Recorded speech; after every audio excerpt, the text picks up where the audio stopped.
Selamat sore, perkenalkan nama lengkap saya Felicitas Katona Golulangkamau, NIM 1511704.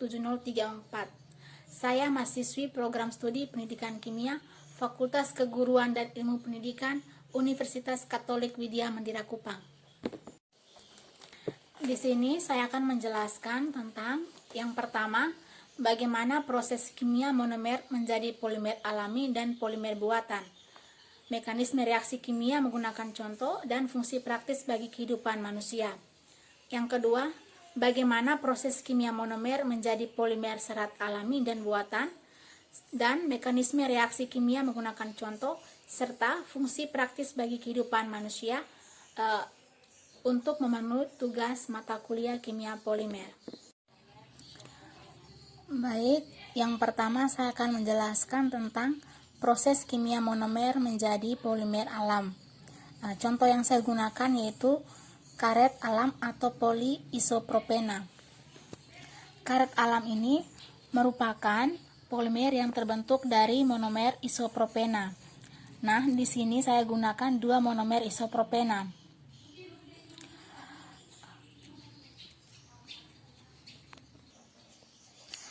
Pembentukan karet alam ini melalui reaksi polimerisasi adisi, di mana reaksi adisi ini merupakan pemutusan pada ikatan rangkap. Pada monomer isopropena yang pertama, ikatan putus salah satu atom C, yaitu putus ke C nomor 2. C nomor 2 sebagai min dan C nomor 1 sebagai plus. Begitu juga antara C3 dengan C4. C4 sebagai min dan C3 sebagai plus. Pada monomer isopropena yang kedua, pemutusan ikatan antara C1 dengan C2 putus ke salah satu atom C, yaitu C2 sebagai min dan C1 sebagai plus. Begitu juga dengan C3 dengan C4. C4 sebagai min dan C3 sebagai plus. Selanjutnya, pada monomer isopropena yang pertama, C nomor 2 min akan berikatan dengan C nomor 3 plus, membentuk ikatan rangkap. Kemudian, C4 min akan berikatan dengan C1 pada monomer isopropena yang kedua, dan C min ini akan berikatan dengan C3 plus, membentuk ikatan rangkap. Kemudian tahap yang kedua, hasil dari reaksi yang pertama direaksikan lagi dengan monomer isopropena. Pada monomer isopropena ini, ikatan putus ke salah satu atom C, yaitu putus ke C nomor 2, C2 sebagai min dan C1 sebagai plus. Begitu juga dengan C3 dan C4, C4 sebagai min dan C3 sebagai plus. Kemudian, C min akan berikatan dengan C plus, membentuk ikatan rangkap. Dan C min dari hasil reaksi yang pertama akan berikatan dengan C1 plus pada monomer isopropena, membentuk polimer karet alam atau poliisopropena. Fungsi praktis polimer karet alam dalam kehidupan sehari-hari yaitu sebagai bahan dasar pembuat ban, sepatu karet, pipet karet, kabel, isolator, dan bahan-bahan pembungkus logam. Yang kedua yaitu polimer buatan. Contoh polimer buatan yang saya gunakan yaitu polietilena. Polietilena merupakan salah satu polimer buatan yang tersusun atas monomer etena. Proses pembentukan polietilena terjadi melalui reaksi polimerisasi adisi. Di sini saya gunakan 3 monomer etena. Pada monomer etena yang pertama, terjadi pemutusan ikatan rangkap. Ikatan putus ke salah satu atom C, yaitu putus ke C nomor 2, C2 sebagai min dan C1 sebagai plus. Begitu juga dengan monomer etena yang kedua dan yang ketiga. Kemudian, C min dari monomer yang pertama akan berikatan dengan C plus, pada monomer yang kedua. Kemudian C- dari monomer etena yang kedua akan berikatan dengan C+ pada monomer etena ketiga, membentuk polietilena. Kemudian polietilena ini direaksikan lagi dengan monomer etena. Pemutusan ikatan ini juga sama seperti monomer etena yang reaksi yang pertama. Ikatan putus ke salah satu atom C, yaitu C2 sebagai min dan C1 sebagai plus. Kemudian C- dari polietilena ini akan berikatan dengan C+ pada monomer etena, membentuk polimer polietilena. Nah, N ini menandakan masih banyak monomer-monomer etena yang berikatan membentuk polimer polietilena. Fungsi praktis polimer buatan polietilena ini sebagai bahan utama pembuatan kantong plastik, botol sampo, dan mainan untuk anak-anak. Yang kedua, saya akan menjelaskan tentang proses kimia monomer menjadi polimer serat alami dan serat buatan. Yang pertama, saya akan menjelaskan tentang serat alami. Contoh serat alami yang saya ambil yang saya gunakan yaitu serat kayu. Nah, kayu ini merupakan salah satu contoh serat alami yang berasal dari tumbuhan, dengan salah satu zat penyusunnya adalah selulosa. Nah, selulosa ini merupakan salah satu zat penyusun kayu pada tanaman.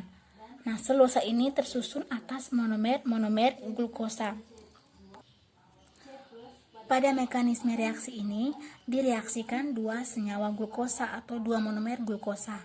Nah, pada kedua monomer glukosa ini ikatan antara O dengan H putus ke O, karena O lebih elektronegatif daripada H, sehingga O putus sebagai min dan H putus sebagai plus.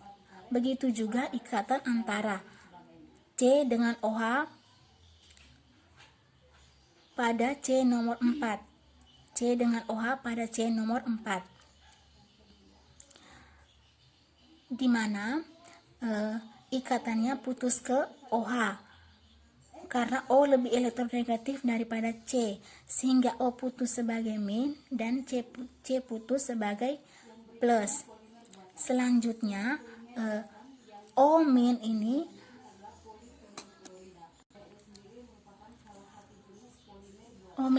akan berikatan dengan C4+ pada glukosa kedua, membentuk polimer selulosa atau 1,4 beta glukosa. Nah, OH- dengan H+ ini yang lepas pada glukosa akan saling berikatan membentuk H2O. Kemudian pada tahap kedua, selulosa ini akan direaksikan lagi dengan monomer atau senyawa glukosa. Nah, pada ikatan antara O dengan H, ikatan putusnya ke O, karena O lebih elektronegatif daripada H, sehingga O putus sebagai min dengan H putus sebagai plus. Begitu juga pada C nomor 4, ikatan putus ke O, karena O lebih elektronegatif daripada C, sehingga O putus sebagai min dan C putus sebagai plus.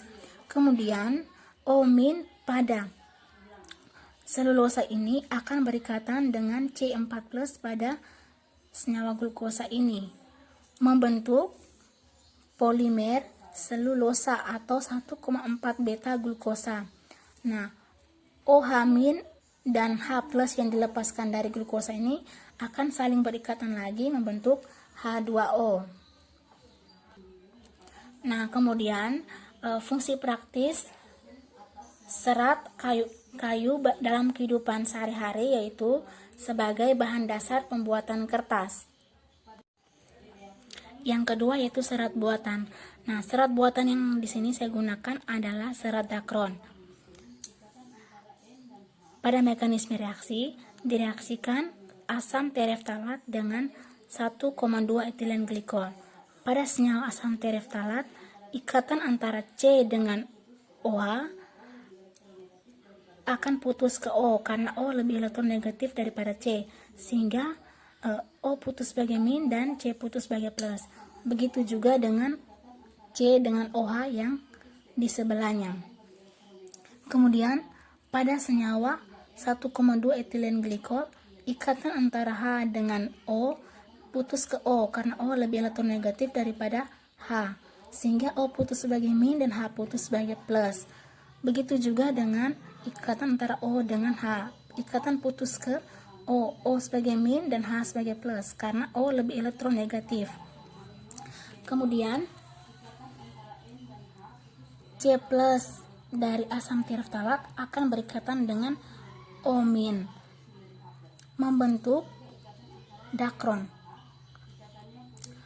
OH min dan H plus yang dilepaskan akan saling berikatan membentuk molekul H2O. Nah, kemudian hasil dari reaksi yang pertama ini akan direaksikan lagi dengan senyawa asam tereftalat dan 1,2 etilen glikol. Nah, pada senyawa asam tereftalat ini, ikatan antara O dengan C akan putus ke O karena O lebih elektronegatif daripada C, sehingga O putus sebagai min dan C sebagai plus. Kemudian sama halnya dengan ikatan antara C dengan OH, putusnya ke O karena O lebih elektronegatif daripada C, sehingga O putus sebagai min dan C putus sebagai plus. Kemudian pada senyawa etilen 1,2 etilen glikol, ikatan antara H dengan O putusnya ke O karena O lebih elektronegatif daripada H, sehingga O putus sebagai min dan H putus sebagai plus. Sama halnya juga dengan ikatan antara O dengan H yang ini, ikatan putus ke O karena O lebih elektronegatif daripada H, sehingga O putus sebagai min dan H putus sebagai plus. Kemudian C plus dari asam tereftalat yang ini akan berikatan dengan O min pada 1,2 etilen glikol. Nah, kemudian O min dari drakon ini akan berikatan dengan C plus pada asam tereftalat ini membentuk serat dakron. Nah, OH min dan H plus yang dilepaskan akan membentuk molekul H2O. Nah, N ini menandakan bahwa masih banyak monomer-monomer yang berikatan untuk membentuk serat dakron. Kemudian fungsi praktis serat dakron dalam kehidupan sehari-hari yaitu sebagai serat plastik, kemasan minuman, sebagai bahan yang agak keras untuk pengisian bantal guling. Demikian penjelasan dari saya, semoga bermanfaat. Terima kasih.